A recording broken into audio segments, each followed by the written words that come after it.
Delhi liquor స్కామ్లో BRS MLC కవితకు మరోసారి ఈడీ నోటీసులు ఇచ్చింది. రేపు విచారణకు రావాలని నోటీసుల్లో తెలిపింది. కేసులో నిందితుడిగా ఉన్న రామచంద్ర పిల్లై నిన్న అప్రూవర్గా మారారు.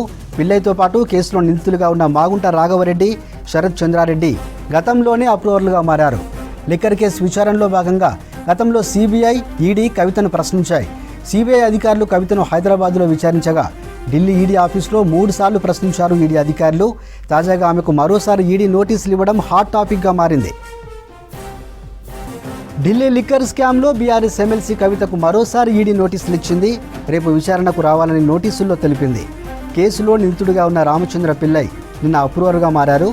పిల్లైతో పాటు కేసులో నిందితులుగా ఉన్న మాగుంట రాఘవరెడ్డి, శరత్ చంద్రారెడ్డి గతంలోనే అప్రూవర్లుగా మారారు.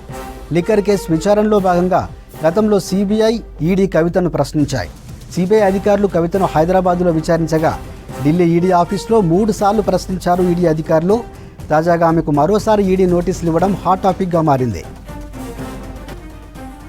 ఢిల్లీ లిక్కర్ స్కామ్లో బీఆర్ఎస్ ఎమ్మెల్సీ కవితకు మరోసారి ఈడీ నోటీసులు ఇచ్చింది. రేపు విచారణకు రావాలని నోటీసుల్లో తెలిపింది. కేసులో నిందితుడిగా ఉన్న రామచంద్ర పిల్లై నిన్న అప్రూవర్గా మారారు. పిల్లైతో పాటు కేసులో నిందితులుగా ఉన్న మాగుంట రాఘవరెడ్డి, శరత్ చంద్రారెడ్డి గతంలోనే అప్రూవర్లుగా మారారు. లిక్కర్ కేసు విచారణలో భాగంగా గతంలో సిబిఐ, ఈడీ కవితను ప్రశ్నించాయి. సిబిఐ అధికారులు కవితను హైదరాబాదులో విచారించగా ఢిల్లీ ఈడీ ఆఫీస్లో 3 సార్లు ప్రశ్నించారు ఈడీ అధికారులు. తాజాగా ఆమెకు మరోసారి ఈడీ నోటీసులు ఇవ్వడం హాట్ టాపిక్గా మారింది. ఇక కవిత సమన్లకు సంబంధించి మరింత సమాచారం సంపత్ అందిస్తారు. సంపత్, ఈడీ నోటీసులకు సంబంధించి అప్డేట్స్ ఏంటి? మరోసారి కవితకు ఈడీ నోటీసులు జారీ చేశారు. అయితే ప్రజెంట్ అయితే ఆమె నిజామాబాదు పర్యటనలో ఉన్నారు. ఇప్పటివరకు అఫీషియల్గా కవిత నుంచి కన్ఫర్మేషన్ కాకపోయినా ఎన్ఫోర్స్మెంట్ డైరెక్టరేట్ నుంచి రేపు హాజరు కావాలంటూ ఈడీ అయితే నోటీసులు జారీ చేసింది.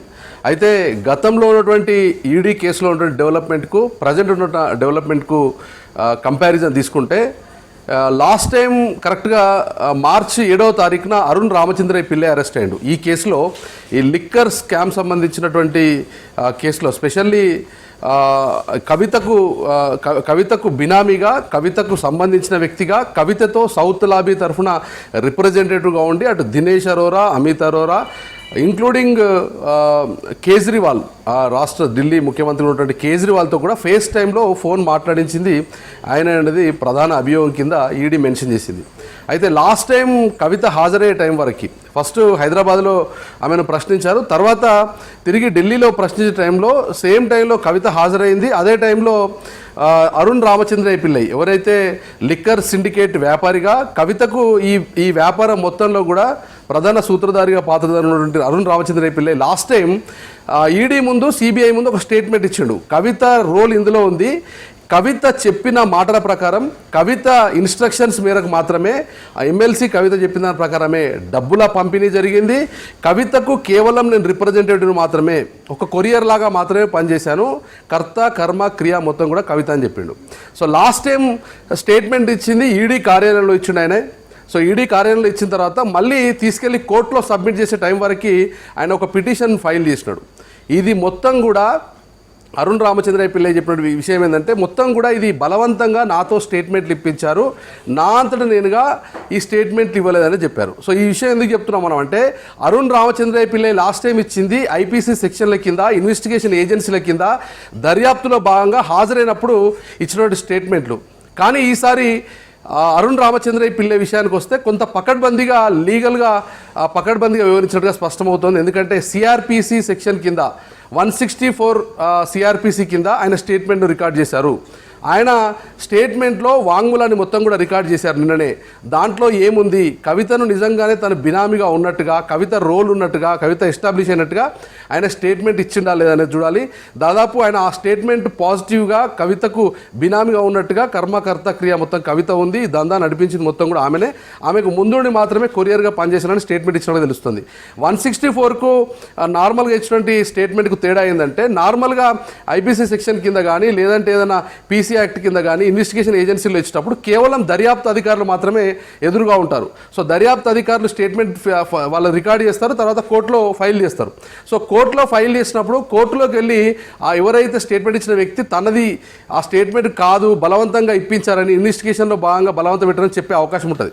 కానీ 164 స్టేట్మెంట్కు అట్లాంటి అవకాశం ఉండదు. ఎందుకంటే జ్యుడిషియరీ సంబంధించిన వాళ్ళు కానీ, రెవెన్యూకి సంబంధించిన వాళ్ళు కానీ, ఎవరైనా థర్డ్ పార్టీకి సంబంధించినటువంటి వ్యక్తిని ఆ జ్యుడిషియరీలోకి వెళ్ళి ఒకవేళ ఫైల్ చేస్తే దానికి కౌంటర్ ఇవ్వకుండా ఉండేందుకే 164 స్టేట్మెంట్ రికార్డ్ చేస్తారు. సో అరుణ్ రామచంద్ర పిల్లై 164 స్టేట్మెంట్లు వచ్చినటువంటి స్టేట్మెంట్ బేస్ చేసుకునే కవితకు నోటీసులు ఇచ్చినట్టుగా మనం అర్థం చేసుకోవచ్చు. సో కవితను లాస్ట్ టైం అరెస్ట్ చేసినప్పుడు మనం చూసినాం, ఢిల్లీలో దాదాపు 3 రోజుల పాటు వరుసగా ఆమెను విచారించారు. ఉదయం తీసుకెళ్ళి రాత్రి వరకు 11-12 గంటల వరకు ఆమెను విచారిస్తున్న టైంలో ముఖ్యమంత్రి కూతురు కావడం, దాంతోపాటుగా ఎమ్మెల్సీగా ఉండడం, తెలంగాణకు సంబంధించిన బిగ్ డెవలప్మెంట్ కావడంతో ఢిల్లీలో అరెస్ట్ అవుతారా, రిలీజ్ అవుతారా, నిజంగానే క్వశ్చన్ చేసి వదిలేస్తారా, ఏమీ అర్థం కాని సిచ్యువేషన్ ఉంటాయి. సో దాని తర్వాత మార్చి తర్వాత చాలా నెలల గ్యాప్ వచ్చింది. ఈ నెలల తర్వాత ఇన్వెస్టిగేషన్ ఏజెన్సీ మరోసారి నోటీసులు జారీ చేసింది. అయితే అప్పటికి ఇప్పటికున్న డెవలప్మెంట్ ఏంటంటే ఈసారి చాలామంది ఎవరైతే ఈ సౌత్ లాబీలో కీలకంగా ఉన్నటువంటి మాగుంట రాఘవరెడ్డి కావచ్చు, మాగుంట శ్రీనివాసరెడ్డి కావచ్చు, శరత్ చంద్రారెడ్డి, అట్లాగే రామచంద్ర పిల్లై, మిగతా వాళ్ళంతా కూడా ఇటు బుచ్చిబాబు కావచ్చు, వీళ్ళ స్టేట్మెంట్లు అన్నీ కూడా అప్రూవర్ కింద స్టేట్మెంట్లు రికార్డ్ అయ్యాయి. కేవలం ఒకరు ఇద్దరు మినహాయిస్తే మిగతా వాళ్ళు మొత్తం కూడా, అంటే అభిషేక్ ఒక్కడు మినహాయిస్తే మిగతా వాళ్ళందరూ కూడా ఈ సౌత్ లాబీలో ఉన్న వాళ్ళందరూ కూడా వాళ్ళ అప్రూవర్గా మాడిపోయి జరిగిన విషయాన్ని చెప్పినట్టుగా దీంట్లో నిర్ధారణ జరిగింది. దీంట్లో అఫెన్స్ ఏంటంటే ఒకటి ముడుపులు, అంటే కిక్ బ్యాక్స్ని హైదరాబాద్ బేస్ నుంచి ఐటీసీ కోహ్నూర్లో ఒక మీటింగ్ జరిగింది. ఆ మీటింగ్లో అరుణ్ రామచంద్ర పిల్లై మీటింగ్ అరేంజ్ చేసిండు. ఆ లిక్కర్ సంబంధించిన సిండికేట్, ఇది ఏదైతే సౌత్ లాబీ దాంట్లో లిక్కర్ పాలసీ ఢిల్లీలో మారబోతోంది, దానికి గాను కొన్ని కిక్ బ్యాక్స్ ఇవ్వాల్సి ఉంటుంది. కిక్ బ్యాక్స్ అంటే కోట్ల రూపాయలకు సంబంధించిన ముడుపులను ఇవ్వాల్సి ఉంటుంది. అది ఎట్లా ఇవ్వాలి, దాని ఆపరేషన్ ఎట్లా ఉంటుంది, ముందస్తుగా 30 కోట్ల రూపాయలు ఎట్లా ఇవ్వాలి, తర్వాత 100 కోట్ల రూపాయలు ఎలక్షన్స్ సంబంధించిన ఎలక్షన్స్ కోసం డబ్బులు, పంజాబ్ ఎలక్షన్స్ కావచ్చు, మిగతా ఎలక్షన్స్ కోసం, గోవా ఎలక్షన్స్ కోసం ఎట్లా ట్రాన్స్ఫర్ చేయాలనే విషయం పైన చర్చ జరిగినట్టుగా ప్రాథమికంగా ఈడీ తన ఛార్జ్షీట్లలో డైరెక్ట్గా స్పష్టంగా మెన్షన్ చేసింది. సో లాస్ట్ టైం కూడా క్వశ్చన్ చేసింది కూడా డబ్బులకు సంబంధించినటువంటి ప్రస్తావననే, ఈ ముడుపులు ఎట్లా వెళ్ళాయి, హవాలా మార్గం ద్వారా ఎట్లా పంపించారు, హవాలా మార్గం ద్వారా డబ్బులు ఎవరి చేతికి వెళ్ళాయి, ఎక్కడి నుంచి ఎవరు రిసీవ్ చేసుకున్న విషయం పైన స్టేట్మెంట్ రికార్డ్ చేశారు. దీనికి కో విట్నెస్ కింద దాని మొత్తం కూడా ఫోన్లలో చేసినటువంటి చాటింగ్స్ను, ఆ చాటింగ్ సంబంధించినటువంటి స్క్రీన్ షాట్స్ని ఈడీ రిలీజ్ చేసింది. ఛార్జ్షీట్లో కూడా వాటిని పొందుపరిచింది. దాంతోపాటుగా ప్రధానంగా ఈ ఫోన్ కాల్స్తో పాటుగా ట్రాన్సాక్షన్ ఉన్నటువంటి అరుణ్ రామచంద్ర పిల్లైకి సంబంధించి ఈ డీల్లో 100 కోట్ల రూపాయల ముడుపులు దీంట్లో బ్యాక్ డోర్లు ఇచ్చిన డబ్బులలో భాగంగానే వచ్చినటువంటి ర్యాన్సమ్ ద్వారా, వచ్చినటువంటి మామూళ్ళ ద్వారా, వచ్చిన డబ్బు ద్వారా రంగారెడ్డి జిల్లాలో కొంత అసెట్స్ ఆయన పర్చేజ్ చేసిండు రామచంద్ర పిల్లై. సో ఆ ఆస్తుల్ని కూడా ఈడీ జప్తు చేసింది. సో మొత్తానికి ఒకటి ప్రైమరీ ఇన్వెస్టిగేషన్ కింద స్టేట్మెంట్లు కంప్లీట్ అయ్యాయి.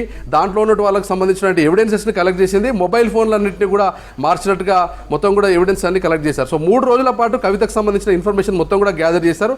మరి రేపు ఏం డెవలప్మెంట్ ఉండబోతుంది, కవిత రేపు వెళ్ళిన తర్వాత విచారణ కోసం పిలిచారా, ఎక్స్ప్లెనేషన్ కోసం పిలిచారా, లేదంటే మరి ఏదైనా డెవలప్మెంట్ ఉండే అవకాశం ఉంది అనేది తెలిసే అవకాశం ఉంది రేపు హాజరైన తర్వాత.